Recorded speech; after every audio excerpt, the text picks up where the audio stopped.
AI is incredible. It can teach you how to fry an egg and even write a poem, pirate style. Yarr! But it knows nothing about your work. Slackbot is different. It doesn't just know the facts. It knows your schedule. It can turn a brainstorm into a brief. And it doesn't need to be taught. Because Slackbot isn't just another AI. It's AI that knows your work as well as you do. Visit slack.com/meet Slackbot to learn more. Starting a business can seem like a daunting task, unless you have a partner like Shopify. They have the tools you need to start and grow your business. From designing a website to marketing to selling and beyond, Shopify can help with everything you need. There's a reason millions of companies like Mattel, Heinz, and Allbirds continue to trust and use them. With Shopify on your side, turn your big business idea into... Sign up for your $1 per month trial at shopify.com/special offer. 5 eventos sobrenaturales ocurrieron inmediatamente después de la muerte de Moisés, y cada uno de ellos transformó radicalmente el rumbo de la historia. El primero fue tan enigmático que incluso hoy muchos se niegan a creerlo. Hasta nuestros días, eruditos y estudiosos intentan descifrar qué fue lo que realmente sucedió. Algunos lo consideran una intervención directa de Dios, otros un acto de juicio celestial. Lo cierto es que, tras la partida de Moisés, nada volvió a ser igual. ¿Qué pensarías si te dijera que el cuerpo de Moisés jamás fue hallado y que, según la Escritura, ángeles y demonios se enfrentaron por él? Y eso es solo el comienzo. El mismo día de su muerte, el maná, que había descendido del cielo por décadas, dejó de aparecer. Lo que ocurrió después de la partida de Moisés no solo sacudió a Israel, sino que aún hoy sigue despertando asombro y preguntas. Moisés vivió 120 años y al final de sus días subió al monte Nebo. Desde allí contempló la tierra prometida, la misma tierra que nunca llegaría a pisar. Fue en ese lugar donde cerró sus ojos para siempre. La Biblia declara algo único. Dios mismo lo enterró en un valle, en la tierra de Moab. Detente un instante en esa frase. Dios, el creador del universo, descendiendo para sepultar con sus propias manos a su siervo. Ningún otro hombre recibió un honor semejante. Y sin embargo, lo más sorprendente es que nadie jamás conoció la ubicación de esa tumba, ningún mapa, ninguna tradición, ningún vestigio. El misterio se profundiza cuando, en la carta de Judas, versículo 9, se revela algo inaudito. Hubo una confrontación celestial por el cuerpo de Moisés. El arcángel Miguel se enfrentó cara a cara con Satanás, que reclamaba aquel cuerpo como suyo. ¿Por qué razón el enemigo deseaba con tanta insistencia el cuerpo de Moisés? Los eruditos sugieren varias posibilidades. Algunos creen que el diablo planeaba convertir su tumba en un lugar de idolatría, desviando al pueblo de la verdadera adoración a Dios. Otros apuntan a que Satanás intentó argumentar que Moisés, por su pecado al golpear la roca en lugar de hablarle, había perdido su derecho al favor divino. Pero Miguel no cedió. No se apoyó en su propia fuerza, sino que invocó el poder del Altísimo y proclamó: «Que el Señor te reprenda». Fue así como el cuerpo de Moisés desapareció, guardado por Dios en un secreto absoluto que ninguna mano humana ha podido descubrir. Han pasado más de 3.400 años y la tumba sigue siendo un enigma insondable. Ningún explorador, arqueólogo o buscador de tesoros ha encontrado rastro alguno. Sin embargo, este misterio esconde un propósito profundo. Siglos después, el Nuevo Testamento nos muestra a Moisés vivo, conversando con Jesús en el monte de la Transfiguración. ¿Cómo pudo un hombre muerto hacía tantos siglos aparecer de esa manera? Ese misterio continúa siendo uno de los más impactantes de toda la Biblia. Para quienes dudan, la pregunta sigue abierta: ¿por qué ocultar también una tumba? La muerte de Moisés no fue simplemente el cierre de una etapa. Inauguró un ciclo de manifestaciones sobrenaturales que marcaron el destino de Israel.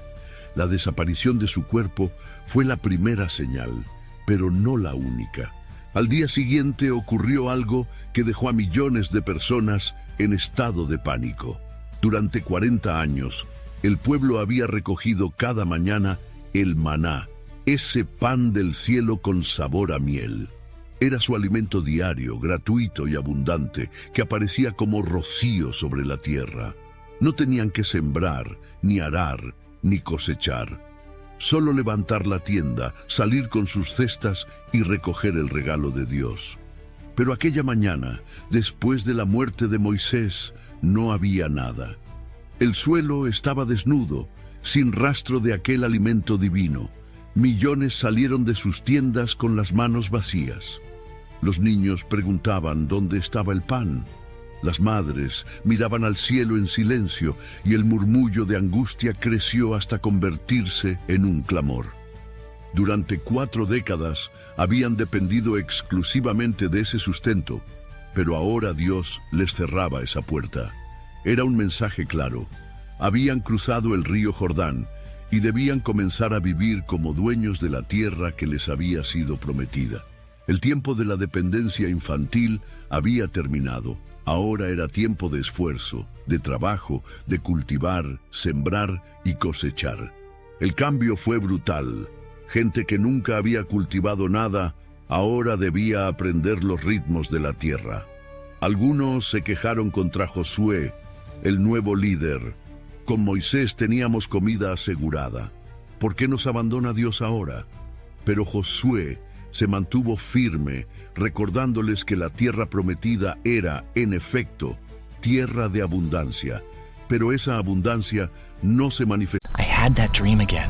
My small business needs to hire, but I don't use LinkedIn, and I hire wrong. So then I'm doing IT, and when I go to plug the servers in, they become sentient, and they won't let us access our network unless we forward their chain emails and memes to more and more and more people, and then I wake up.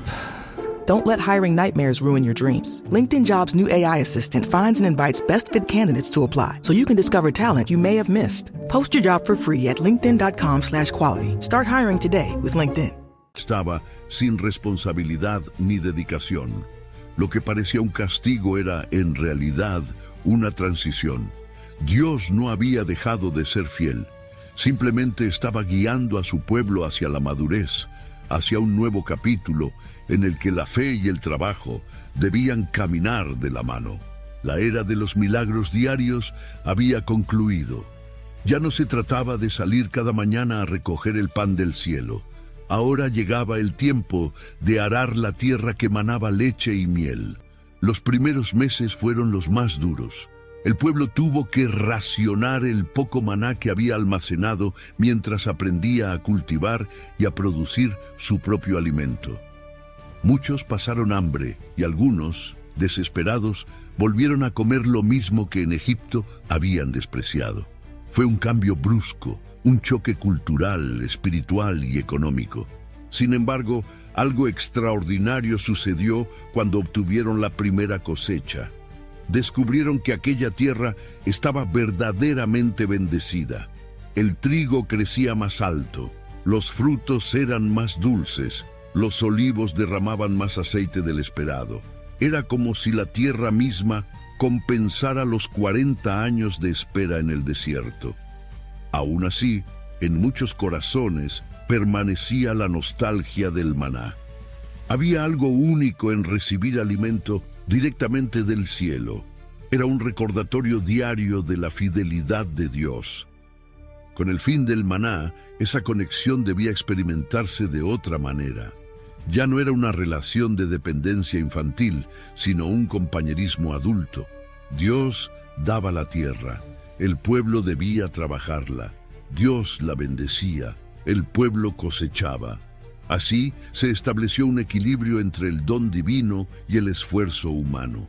Como testimonio para las generaciones futuras, se guardó un frasco con maná dentro del arca del pacto, una reliquia que recordaba el tiempo en que el cielo alimentaba a la tierra cada día.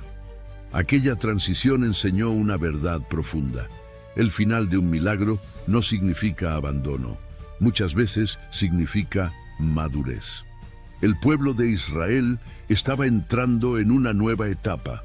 Ya no demostraría su fe esperando pasivamente a que descendiera el alimento, sino confiando en que Dios bendeciría sus manos mientras trabajaban. Y si ese cambio fue impactante, aún quedaba algo más profundo. La forma en que Dios se comunicaba con ellos también cambió para siempre. Nadie volvería a hablar cara a cara con el Creador como lo hacía Moisés. Durante 40 años, él había tenido un privilegio único: conversar con Dios como un amigo habla con otro. Cuando el pueblo tenía dudas, Moisés subía al monte y regresaba con respuestas claras. Cuando surgían problemas, entraba en la tienda de reunión y salía con soluciones divinas. Era como tener una línea directa con el cielo. Con la muerte de Moisés, esa comunicación se cortó. Josué, el nuevo líder, no gozaba del mismo acceso y el pueblo lo sintió como una pérdida devastadora. ¿Quién hablará ahora con Dios por nosotros? ¿Cómo sabremos qué decisiones tomar? La ansiedad recorrió el campamento. Había que conquistar territorios, repartir la tierra, resolver disputas, y ya no había un profeta que regresara con la voz directa del Altísimo. Fue entonces cuando apareció un nuevo medio, el Urim y el Tumim. Eran dos piedras misteriosas guardadas en el pectoral del sumo sacerdote, que ofrecían respuestas simples, sí o no a preguntas específicas. El contraste era abismal. De diálogos íntimos y detallados con Dios pasaron a respuestas binarias. Era como cambiar un teléfono inteligente por señales de humo. El pueblo tuvo que aprender a formular preguntas precisas y a convivir con la limitación de esas respuestas. Pero la historia no terminó allí. Con el tiempo, comenzaron a surgir los profetas, hombres y mujeres, que recibían visiones, sueños y mensajes que luego debían interpretar. Ya no eran conversaciones directas, sino revelaciones simbólicas y, a menudo, enigmáticas. Esto abrió la puerta a la confusión y al engaño. Muchos se presentaban como profetas, pero ¿cómo saber quién era auténtico? Sin Moisés como referencia, el pueblo corría el riesgo de ser arrastrado por falsos mensajeros. Por eso se establecieron criterios estrictos. Las profecías debían cumplirse, no podían contradecir la ley de Moisés ni llevar al pueblo a la idolatría. Fue una época de transición difícil, donde el discernimiento espiritual se volvió indispensable. La ausencia de comunicación directa con Dios también transformó la vida espiritual de Israel. Antes podían recurrir a Moisés para obtener respuestas inmediatas. Ahora debían aprender a confiar en la ley escrita y en la guía de los sacerdotes. El poder religioso, que antes se concentraba en un solo hombre, se dispersó entre distintas figuras: sacerdotes, jueces y profetas. Curiosamente, esa pérdida fue también un impulso.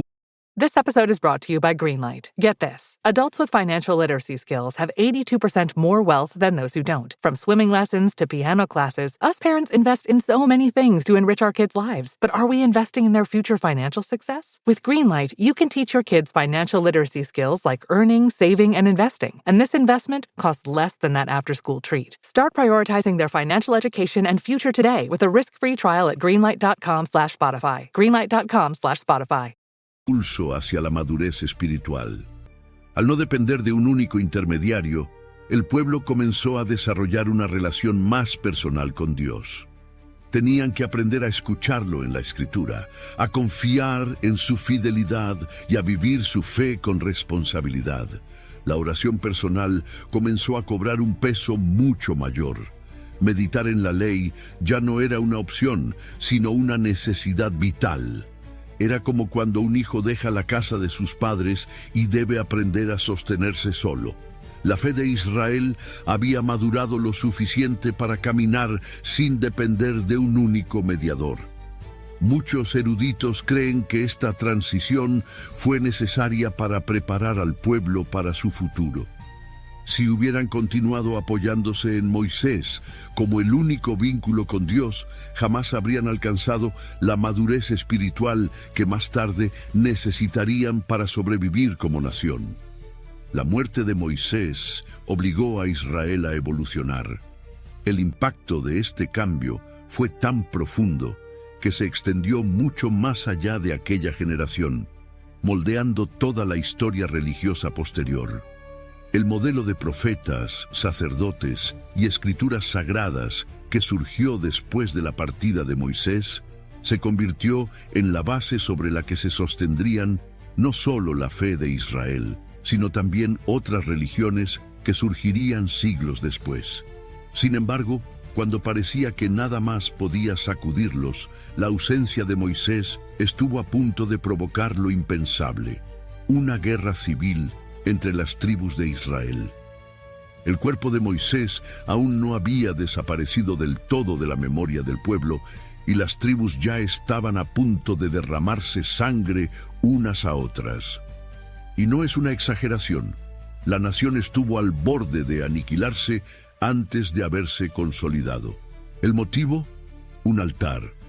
Las tribus de Rubén, Gad y la media tribu de Manasés habían recibido su herencia en la orilla oriental del río Jordán.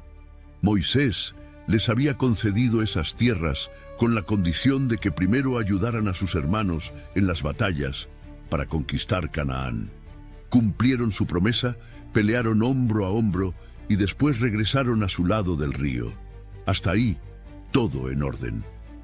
Pero entonces ocurrió algo inesperado. Levantaron un altar monumental junto al Jordán.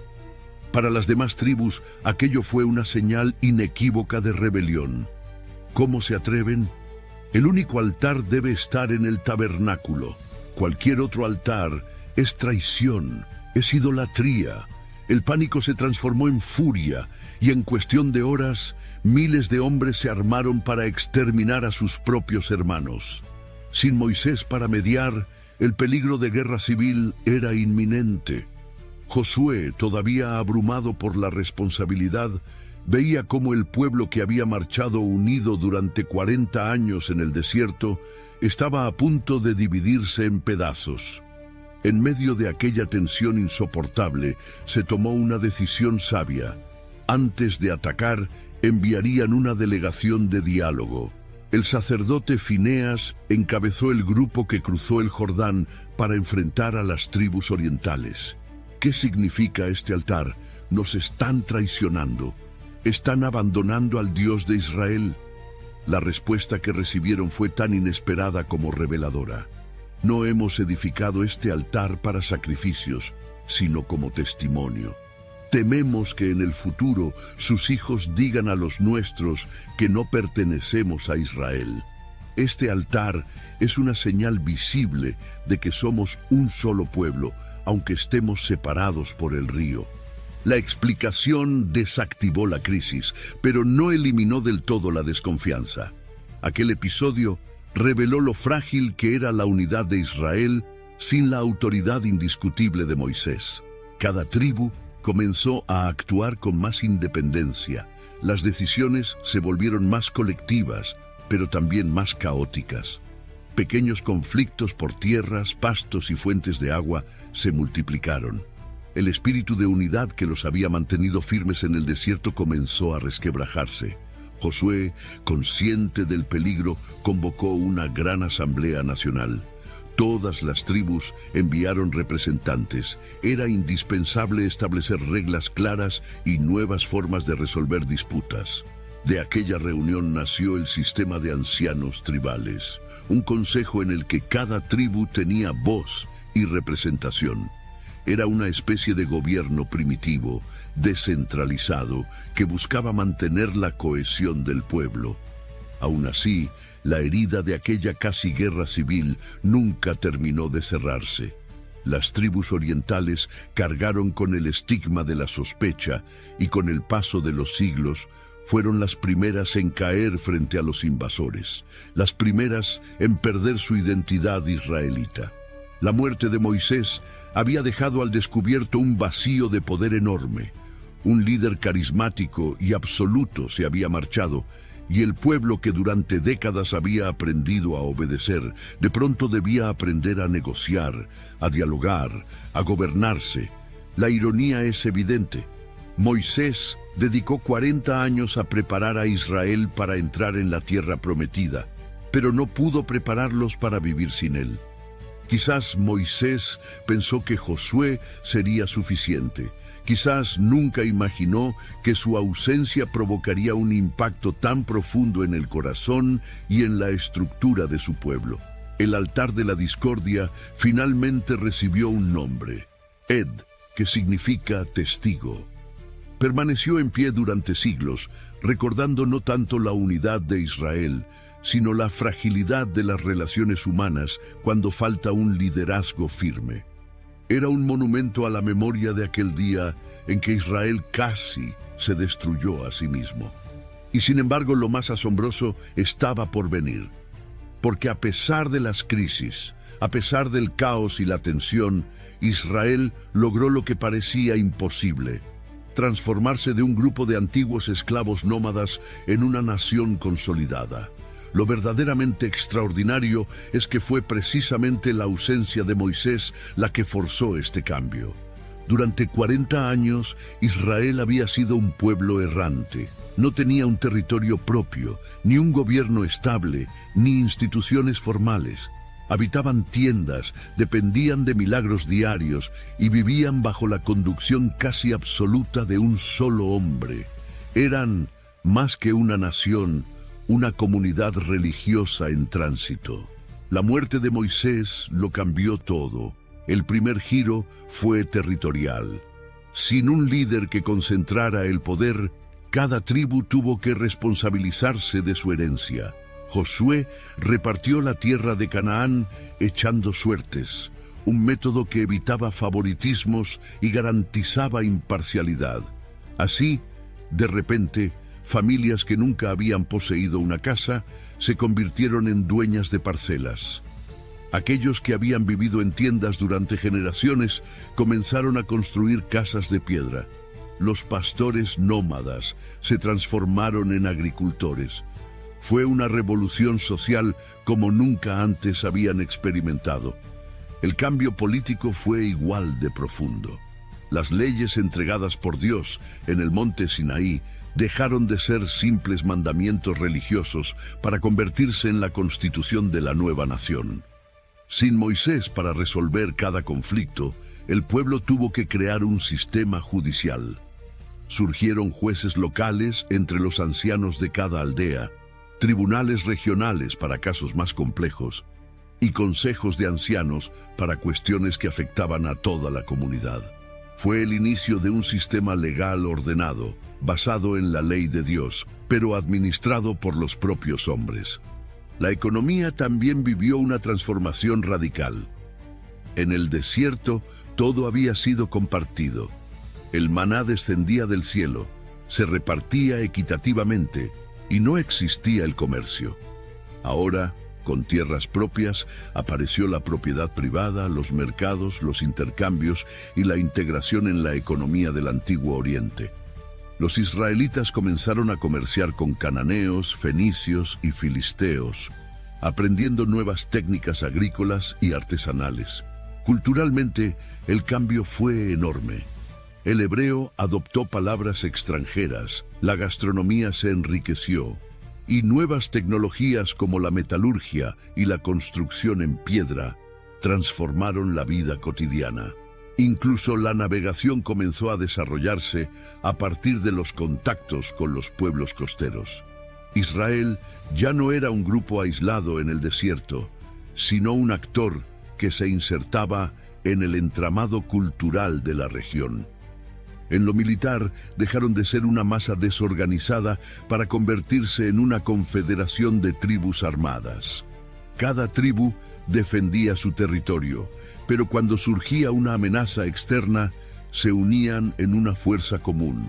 Esa confederación tribal fue la semilla del futuro ejército de Israel. La religión también cambió de manera significativa. Aunque el tabernáculo permanecía en Silo como centro oficial de adoración, comenzaron a aparecer altares locales, santuarios tribales y lugares altos.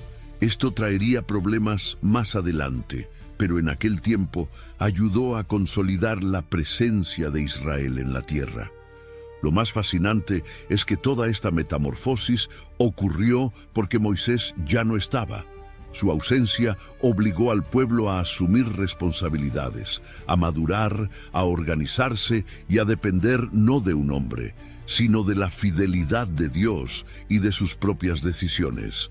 Era como un niño que aprende a caminar solo cuando los padres le sueltan la mano.